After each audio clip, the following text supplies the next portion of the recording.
10월 24일 월요일입니다. 오늘은 마태복음 15장 1절부터 마지막 39절까지 말씀. 자존심을 버리면 기적이 일어납니다.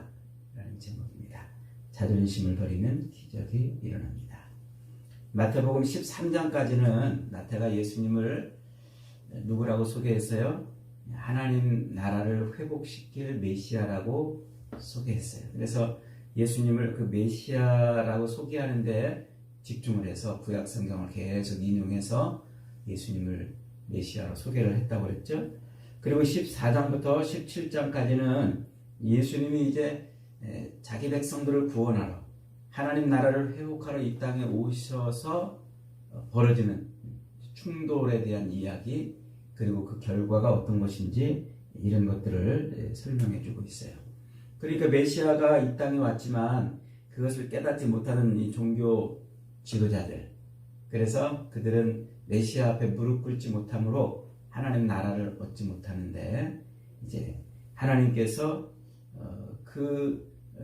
잃어버린 그런 모습을 잃어버린 하나님 나라로 보고 계시는 거예요. 그것을 예수님이 회복시키는 그런 모습을 14장부터 보여주고 있죠.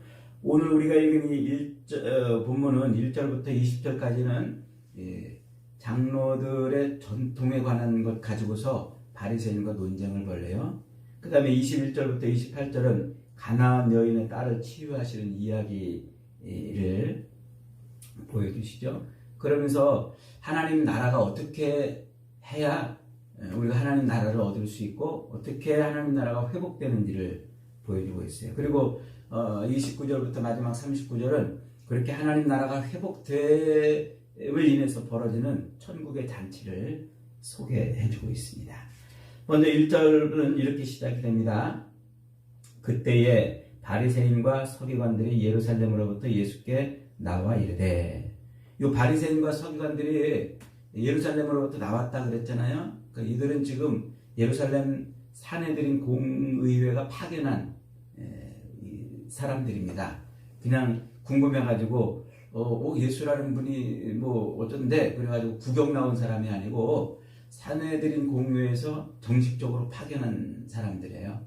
이게 뭐 하는 사람들이냐면 이제 율법을 어기고 그리고 기적을 행하고 병자를 고친다는 이런 이야기를 듣고 예수님의 그 위법행위, 율법을 어기는 그 위법행위를 찾아내가지고 예수님을 책하고 벌을 주려고 이제 그러는 거죠.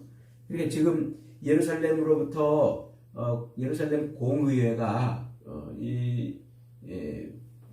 예수님을 조사하려고 파견을 보냈다는 것은 지금 유대 사회가 발칵 뒤집혔다는 거예요. 저 북부 갈릴리뿐만 아니라 남쪽 예루살렘에서도 많은 사람들이 지금 예수님에 대한 많은 이야기를 알고 있다는 거예요. 그리고 그 소문이 결국은 사내들인 공의회까지 움직이는 그런 결과를 낳았다는 거죠. 그래서 이 사내들인 공의회가 와가지고 예수님을 책잡으려고 그 죄를 찾으려고 하는데, 그 죄를 찾는 가장 쉽고 그리고 가장 정확하고 명확한 것은 율법을 지켰느냐 안 지켰느냐, 이 문제입니다. 그래서 2절에 이렇게 말합니다. 당신의 제자들이 어찌하여 장로들의 전통을 범하나이까? 떡을 먹을 때에 손을 씻지 아니하나이다.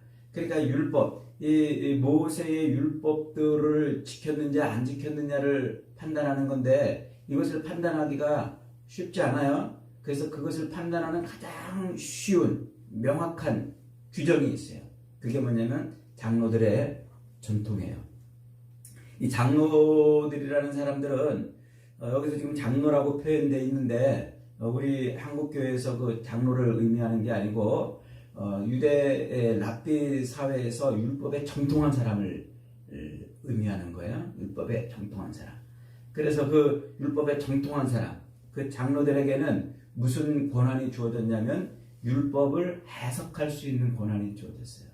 율법을 해석해서 그 해석을 사람들에게 가르쳐주는 이제 그런 권한이 주어졌는데, 그래서 그 율법을 해석하는 그 공식적인 권위, 그 권위를 가지고서 해석을 해내면 그 사람들이 해석해낸 그 법을 이제 유전이라 이렇게 표현을 하는 거예요. 그 구전으로 입으로 이렇게 전해지는 그런 것들이죠. 그러니까 모세의 율법, 구약 성경의 히브리 모세의 율법은 명문화된 율법인데 이것을 율법에 정통한 자들이 해석을 해서 그것을 후대에 전해주는 것을 구전율법이라 이렇게 이제 표현을 하는 거예요. 이들이 율법을 해석하는 권위를 가진 이유가 뭐냐면 십계명을 비롯한 모세의 율법들은 가만히 읽어보면 사실은 구체적인 것도 있지만 추상적인 것들도 많이 있어요. 예를 들면은 안식일을 거룩히 지키라, 제4계명이죠. 혹은 하나님의 이름을 망령되이 일컫지 말아라. 그러면 하나님의 이름을 망령되이 일컫는 게 도대체 어떤 것인가? 그래서 그들은 하나님의 이름을 망령되이 안 일컬으려고 하나님의 이름을 함부로 부르지도 않았어요. 그런 식으로. 또 안식일을 거룩히 지키라. 어떻게 해야 안식일을 거룩히 지키는가? 그래서 그들은 안식일을 거룩히 지키는 613개의 조항을 만들어 내서 실시한 겁니다. 그래서 그들은 그 모세의 율법이 규정하고 있는 이 추상적인 명령들을 아주 실제적이고 구체적인 명령으로 바꿔내서 2248개의 명령과 365개의 금지 조항을 만들어내요. 그리고 1521개의 그 수정사항을 계속 보충하고 이렇게 해왔던 거예요. 그래서 그 2248개의 명령과 365개의 이 금지 조항 이런 것들 그리고 1521개의 그 수정된 사항들 이런 것들을 지키면 율법을 지켰다 이렇게 보는 거예요. 그러니까 안식일을 거룩히 지키기 위해서 그들은 39가지의 구체적인 행동을 제시를 했어요. 예를 들면 이제 이런 거예요. 안식일을 거룩히 지키려면 안식일날 뭐 하면 안 돼요? 일하면 안 되는 거죠. 그러니까 일을 안 하려고 해야 되는데 뭐가 일이냐 이걸 규정을 해야 돼요. 그래서 2km 이상 걸어가는 것은 일이다 이렇게 규정을 하고 2kg 중 이상 되는 무게를 들면 일이다. 바늘 두 땀을 뜨면 일이다.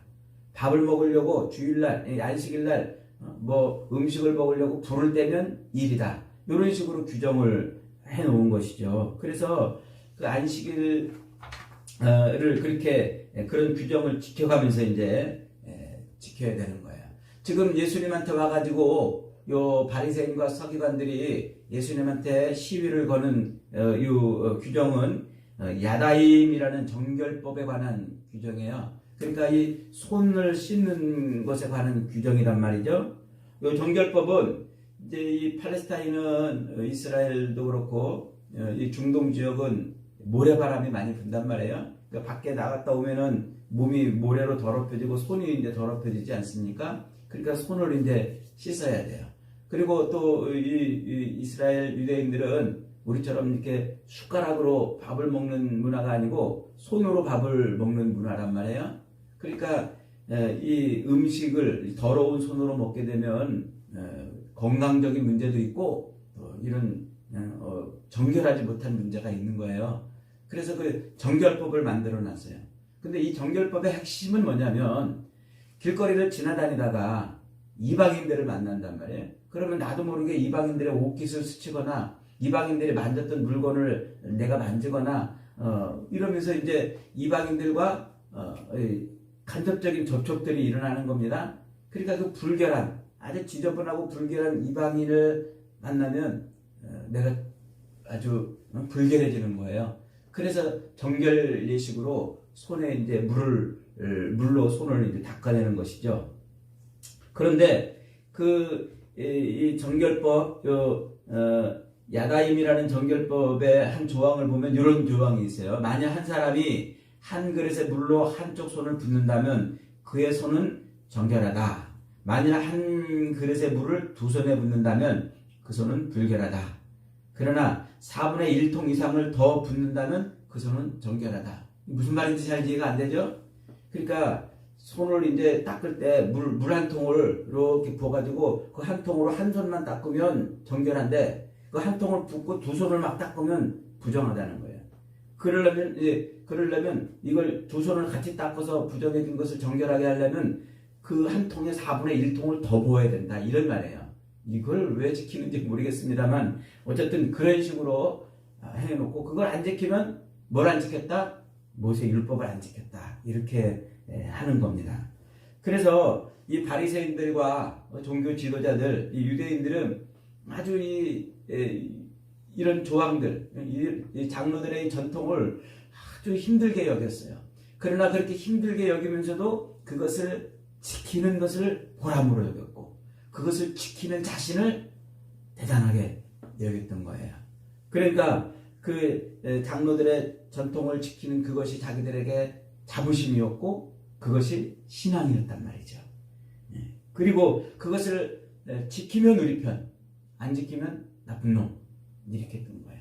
그래서 지금 가장 손쉬운 그 정결예법, 한 통을 한 손에 부으면 정결하고 두 손에 부으면 부정하고 그래도 4분의 1을 더 부어야 정결해지는 이런 것처럼 아주 손쉽게 파악할 수 있는 그런 규정을 가지고서 지금 예수님을 올무에 걸어 잡으려고 그러는 것이죠. 예수님은 그런 율법주의자들, 그 말도 안 되는 율법으로 하나님 나라 백성이라고 그렇게 살고 있는 그들을 향해서 지금 책망하는 거예요. 그러면서 부모를 공경하라는 제5계명, 10계명의 제5계명, 내 부모를 공경하라는 그 5계명을 가지고서 지금 그들의 죄악을 지적하는 겁니다. 요 5계명에 의하면 부모를 공경하라는 이 계명을 안 지키고 부모를 업신여기거나 부모를 비방하거나 혹은 부모에 대해서 저주를 하거나 이런 사람들은 레위기 예법에 보면 레위기 20장이나 또 24장에 가면은 이들을 하나님을 모욕한 것처럼 돌로 쳐 죽이게 돼 있어요. 그러니까 부모를 공경하지 않으면 어떻게 되는 거예요? 돌로 쳐 죽이는 게 레위기 예법이에요. 그런데 이 장로들이 그 율법에 정통했던 사람들이 그 율법을 이제 해석하는데 그 해석된 율법 중에 하나가 뭐냐면 이런 거예요. 부모들을 이제 봉양을 해야 되잖아요. 나이 드신 그 늙으신 부모들을 자식들이 봉양을 해야 되는데 그 봉양할 물질, 그 물질을 하나님께 드리면 부모님을 봉양한 것으로 여겨준다. 이런 해석이 있어요. 이게 장로들의 해석된 전통이죠. 그러니까 부모를 봉양을 해야 되는데 이 봉양하기 싫어. 부모를 늙으신 부모를 당연히 봉양해야 되는데 봉양하기 싫어. 그러면 어떻게 한다고요? 그 부모를 공양해야 될 그 재산, 그 물질을 가지고 뭐 한다고요? 그걸 하나님께 드려요. 그러면 부모보다 하나님이 더 크신 분이니까 그러니까 하나님께 드림으로써 부모를 봉양했다고 하는 이런 부모 봉양에 대한 면제 책임을 주는 거예요. 그러니까 얼마나 좋은 법입니까? 한편으로는. 그러나 거기는 사악한 인간의 그 탐욕이 작동을 합니다. 그래서 자식들이 늙으신 부모를 공양하고 싶지 않을 때는요, 그 재산을 어떻게 하면 돼요? 하나님께 드리면 돼요. 그런데 그 하나님께 드리는 것을 누가 판정해 주냐면 제사장들이 판정을 해줘요. 그래서 제사장들이 그 부모에게 바칠 그 부모를 봉양하는 데 쓸 그 물질을 하나님께 드렸다는 것을 누가 판정해 주냐면 제사장이 판정해 주는데 이때 이 사람이 뇌물을 줘가지고 제사장이 그 뇌물을 받고 판정을 해주는 거예요. 이런 사악함이 그 속에 들어있는 거죠. 그러니까 유대인들은 전통의 형식을 빌려서 엄청나게 지금 죄악을 행하고 있는 겁니다. 그러면서도 전혀 죄책감을 느끼지 못하고 자기들은 뭘 지킨 거예요? 율법을 지킨 것처럼 살고 있다는 거죠. 예수님은 이들의 죄악을 지적하시고 이들이 지금 하나님의 영광을 위한 열심으로 율법을 지키고 있다고 했지만 사실은 자기들의 탐욕과 욕망을 채우고 있는 아주 그 악한 사악한 삶을 살고 있는 자들이라고 지적하고 있는 거예요. 그러면서 거기에 덧붙입니다. 맹인이 맹인을 인도하면 둘 다 구덩이에 빠진다 그러잖아요. 둘 다 구덩이에 빠진다는 말은 곧 죽는다는 거예요. 그러니까 아주 그 사악함과 탐욕과 욕망으로 율법을 자기들 식으로 해석해내서 지켜놓고 그것이 마치 진짜 하나님을 위해서 율법을 지킨 것처럼 하는 그 사악한 인간들은 하나님이 뭐 하신 거예요? 저주, 사망을 선언한 거란 말이에요. 사망을. 그러면서 악한 생각과 살인과 간음과 음란과 도둑질과 거짓 증언, 비방 이런 것들을 입으로 나오잖아요. 입으로 나오는 이런 것들을 십계명의 5, 6, 7, 8, 9 이 계명들과 연관된 그 장로들의 입에서 나온 그 구전, 그 구전이 사악한 것이라고 말하는 거예요. 그래서 그것이 사람을 악하게 하는 것, 더럽게 하는 것, 사망에 이르게 하는 것이라는 거예요.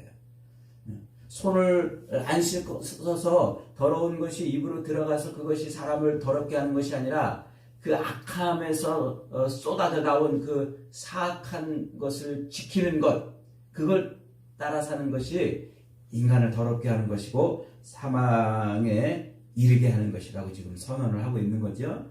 그러면서 지금 마태가 곧바로 예수님이 어디로 가셨다고 표현을 하고 있습니까? 저 두로와 시돈으로 가셨다고 표현을 하고 있어요. 두로와 시돈은 이 갈릴리 가버나움에서 북쪽으로 한 4-50km 정도 더 올라가는 동네 지역에 있는 곳이죠. 아주 옛날부터 이 페니키아인들이 번성시켜 놓은 상업도시예요. 지중해 항구도시이면서 아주 상업도시. 옛날 바벨론이 그 두로와 시돈을 공격해서 정복하는데도 상당히 시간이 걸릴 정도로 아주 그렇게 요새 같은 곳이고 또 실크로드의 아주 중요한 교차점이기 때문에 상업이 굉장히 번성했던 그런 곳이에요. 그런데 그곳은 이제 현재 유대인들이 살고 있을 때 있는 곳으로 볼 때 그곳은 이방 땅이었어요. 그런데 지금 마태는 그곳에서 한 여인이 나와가지고 예수님한테 지금 자기 딸을 고쳐달라고 소리를 지르는데 그 여인을 어디 여인이라고 표현해요? 가나안 여인이라 표현해요. 동일한 본문을 다루고 있는 마가에서는 이 여인을 수로보니게 여인이라 이렇게 표현해요. 그런데 마태는 지금 그것을 가나안 여인이라 이렇게 표현하고 있어요. 왜 그렇게 표현하고 있을까요? 원래 하나님이 애굽에서 출애굽시켜서 이스라엘 백성들로 하여금 들어가서 정복하라고 한 땅이 거기까지예요. 그 두로와 시돈이 하나님이 정복하라고 한 땅에 포함이 되어 있어요. 그런데 여호수아 시대에 그것을 정복하지 못해요. 이런저런 이유를 들어서 그 가나안 땅을 두로와 시돈 땅을 정복하지 못해요. 그런데 마태는 지금 그 땅이 어디라고 보고 있는 거예요?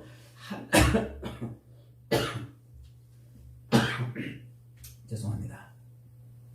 마태는 지금 그 땅이 하나님이 원래 하나님의 나라를 이루려고 했던 그 가나안 땅이라고 그러는 거예요.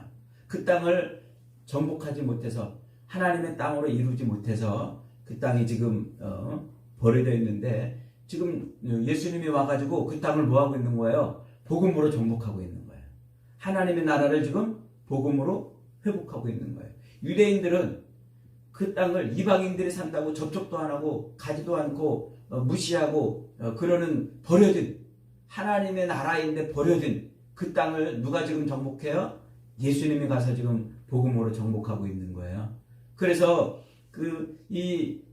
두로와 시돈에 가가지고 여인을 고쳐주심으로 거기에서 여인의 입을 통해서 다윗의 자손 메시아라는 그 고백을 선포케 하심으로 지금 예수님이 잃어버린 하나님의 나라를 회복하고 있다. 이렇게 지금 마태는 말하고 있는 것입니다. 그래서 옛날 그 가나안 시대 가나안 땅을 정복하는 책임을 맡았던 사람이 여호수아입니다. 근데 이 여호수아를 우리말로 여호수아 이렇게 번역을 했는데 히브리 원 발음으로 표현하면 예수아라고 표현을 하는 거예요. 예수아. 근데 이 예수님의 이름도 똑같이 뭐라고 부른다고요? 예수아 이렇게 불러요. 우리말로 예수 이렇게 번역을 했지만 그 헬라어 원어로 읽으면 예수아가 되는 거예요. 그러니까 발음이 사실은 같은 발음이에요. 그러니까 여호수아가 곧 예수란 말이에요. 여호수아는 그 가나안 땅을 버려둬서 하나님 나라를 완전히 정복하지 못했는데 완전히 세우지 못했는데 지금 예수님은 오셔가지고 하나님 나라를 잃어버린 하나님 나라를 지금 회복하고 있다. 지금 그걸 말씀하고 있는 거죠. 그러면서 그 잃어버린 하나님의 나라가 그렇게 방치되고 있는데, 버려지고 있는데, 유대인들은 자기들만 율법을 잘 지키고 자기들이 그렇게 하나님 나라 백성으로 살고 있다고 막 자만하고 그렇게 자랑하는 그 어리석은 모습을 지금 지적을 해주고 있는 것이죠. 특별히 또 마가복음에 가면은 이 여인을 수로보니게 여인이라 이렇게 지칭해요. 수로보니게라는 말은 수리아와 베니게의 합성어입니다. 그러니까 수리아와 베니게는 이방인이었다는 거예요. 완전 이방. 가나안 땅에 속하지도 않은 이방 여인이라는 말이죠. 그러니까 지금 마가는 이 수로보니게라고 여인을 지칭하면서 복음이 이방을 정복하는, 예수 그리스도를 통해서 복음이 이방을 정복해서 하나님의 나라가 온 세상에서 이루어지는 것을 표현하려고 수로보니게 족속이라 이렇게 이제 말을 했어요. 어쨌든 거기에 가나안 땅에 들어가서 예수님이 그곳을 가니까 한 여인이 달려와 가지고 자기 딸을 고쳐달라고 외칩니다. 그러면서 예수님을 뭐라고 불러요? 다윗의 자손이여 이렇게 불러요. 주 다윗의 자손이여 이렇게 불러요. 이 말은 유대인들이 쓰는 말이에요. 유대인들이 누구를 부를 때, 유대인들이 메시아를 부를 때 쓰는 말이 다윗의 자손이에요. 그러니까 지금 유대인들이 예수님을 보고 다윗의 자손이여 이래야 되는데, 유대인들은 지금 안 그러고 있는데 이 이방 여인이라고 유대인들이 멸시하고 그러는 여인이 예수님을 보고 다윗의 자손이여 메시아여 이렇게 지금 고백을 하고 있다는 거죠. 그러면서 예수님으로 인해서 자기 딸이 고쳐짐을 받기를 이제 원하고 있는 거예요. 그러자 예수님이 이 여인에게 이렇게 26절에서 이렇게 말씀하십니다. 대답하여 이르시되 자녀의 떡을 취하여 개들에게 던짐이 마땅하지 아니하니라. 이게 이제 유대인들이 이방 사람을 개처럼 여기는 데서 나오는 거죠. 동량은 못해줄 망정 쪽박은 깨지 말랬다고, 그죠? 내가 너를 고쳐주고 싶지만 나는 유대인들을 회복하러 왔다 이렇게 말씀하시지, 무슨 개에게 자녀의 떡을 주지 않는다고 그러면서 무한을 주냔 말이죠. 아마 우리 같으면 그런 무한을 받으면은 저 같으면 그랬을 것 같아요. 응? 뭐라고? 네가 좀 행사한다고 나를 이렇게 무시하냐? 아마 그렇게 멱살 잡고 대들었을지도 몰라요. 근데 이 여인은 그런 개 취급을 받는 그런 상황에서 어떻게 했습니까? 옳소이다. 저는 개입니다. 그러나 개들도 주인의 상에서 떨어지는 부스러기를 먹지 않습니까? 라고 지금 말을 합니다. 그러니까 예수님이 그 말씀을 딱 듣더니 뭐라고 그래요? 이 유대인들 중에서도 이만한 믿음을 보지 못했다는 거예요. 네 믿음이 크도다. 메가톤급. 크다란 말은 메가톤이란 말이에요. 메가톤. 우리가 무슨 일을 할 때 와 메가톤급이다 메가톤급이다 이렇게 말하는데, 예수님이 그 여인의 믿음을 메가톤급, 어마어마한 믿음이라고 지금 표현을 해주고 있는 것이죠. 그러니까 지금 요 말은 이 자기들은 율법에 정통한 자들이 해석해준 그 계명들을 잘 지켜가면서 하나님 백성이고 하나님의 선민이라고 그렇게 자랑하고 교만하고 있는 그들과 자기 자존심을 팍 내버리고서 예수님을 다윗의 자손이라고 호칭하면서 무릎 꿇었던 그 여인을 지금 비교해주고 있는 것입니다. 그러니까 이 여인 앞에서, 이 주님 앞에서 여인은 자기의 자존심을 내버렸어요. 그러나 이 유대인들은 그 자존심을 버리지 못했어요. 오히려 그것을 장로들의 전통을 지키는 것을 자존심이라고 얘기했어요. 메시아가 왔는데 그걸 버리지 못해서 메시아를 다윗의 자손이라고 부르지 못했고, 이 여인은 자기 자존심을 버림으로 구원을 얻게 되죠. 딸이 치료받는 놀라운 역사가 이제 일어나는 거예요. 이게 지금 이 말씀을 통해서 마태가 지금 말하고 싶은 게 뭡니까? 그 다음 16장, 내일 읽을 16장에 가면은 24절에서 예수님이 이렇게 말씀하고 있습니다. 아무든지 나를 따라오려거든 자기를 부인하고 자기 십자가를 지고 나를 쫓을 것이니라. 그러니까 자존심을 버리라는 얘기예요. 그 알량한 장로들의 그 전통을 지키는 그것을 자존심 삼아가지고 그렇게 마치 자기가 하나님의 구원을 받은 백성인 것처럼 살지 말고 자기 자존심을 내버리고 주님 앞에 엎드리라는 거예요. 그때 비로소 우리는 구원의 생명을 얻는다는 것이죠. 그러니까 예수님이 십자가를 짊어지시는 게 뭐예요? 십자가가 뭡니까? 내가 죽어서 너를 살리는 것 아니겠습니까? 내가 죽어 우리 죄인들을 살리는 거예요. 그게 십자가 길이에요. 그래서 주님은 그 길을 따라오라고 말씀하고 있어요. 내가 죽어 너를 살리는 그 길. 그 길을 걸어가는 것이 십자가 길이고 그것이 구원의 길이고 그것이 하나님 나라를 들어가는 문이고 그게 하나님 나라 백성의 삶이라는 거예요. 내가 죽어 너를 살리는 거. 내가 죽어 남편을 살리고 내가 죽어 아내를 살리고 내가 죽어 자식을 살리고 내가 죽어 가정을 살리고 내가 죽어 이웃을 살리고 내가 죽어 다른 사람을 살리는 그 길. 그게 십자가 길이라는 거예요. 주님은 그 길을 우리에게 오라고 지금 말씀하고 있는 겁니다. 안타깝게도 오늘날 수많은 이 교인들이 너를 주게 내가 사는 이런 정글 같은 삶을 신앙생활한다고 하면서 십자가를 짊어지고 산다고 하면서도 저것을 주게서 내가 사는 그런 정글 같은 삶을 살아요. 그래서 교회 안에서 보면 교회에서도 얼마나 다툼이 많이 일어납니까? 장로들끼리 또 교인들끼리 또 장로가 죽어 교인을 살리고 권사가 죽어 집사를 살리고 목사가 죽어 교회를 살려야 되는데 오히려 목사가 자기 살겠다고 교인들을 죽이는 이런 어처구니 없는 일들이 우리 사회에서 지금 우리 안에서 벌어지고 있다는 겁니다. 여러분 신앙생활이 뭡니까? 전통과 형식에 매여서 그거 잘 지키면은 신앙생활 잘하는 게 아니에요. 예배 또박또박 잘 드리고 11조 헌금 잘 드리고 또 교회 무슨 행사 있고 그런 거 잘한다고 그런 전통과 규정을 잘한다고 신앙생활 잘하는 것이 아닙니다. 내가 죽어 너를 살리는 그 길 걸어가야 돼요. 자존심이 상하더라도 그 길을 걸어가는 것이 바로 그것이 믿음 생활이고 신앙 생활이에요. 주님은 내가 죽어 너를 살리는 그 믿음, 자기를 버리고 십자가를 붙드는 그 믿음을 뭐라고 불렀어요? 메가톤급. 그 메가톤급 믿음이라고 정말 엄청난 폭발력을 발휘하는 믿음이라고 말씀하고 있습니다. 사랑하는 여러분, 형식과 어떤 율법과 전통을 지키는 것으로는 우리가 메가톤급 믿음을 가질 수 없음을 깨달으시기 바랍니다. 오직 자기 자존심을 버리고 주님 앞에 엎드려서 내가 죽어 너를 살리는 그 길을 주님처럼 걸어갈 때 그때 우리의 믿음은 메가톤급 믿음이 되는 겁니다. 저와 여러분이 오늘 그런 메가톤급 믿음으로 주 앞에 영광을 돌리는 복된 인생들이 되시기를 주님의 이름으로 축복합니다.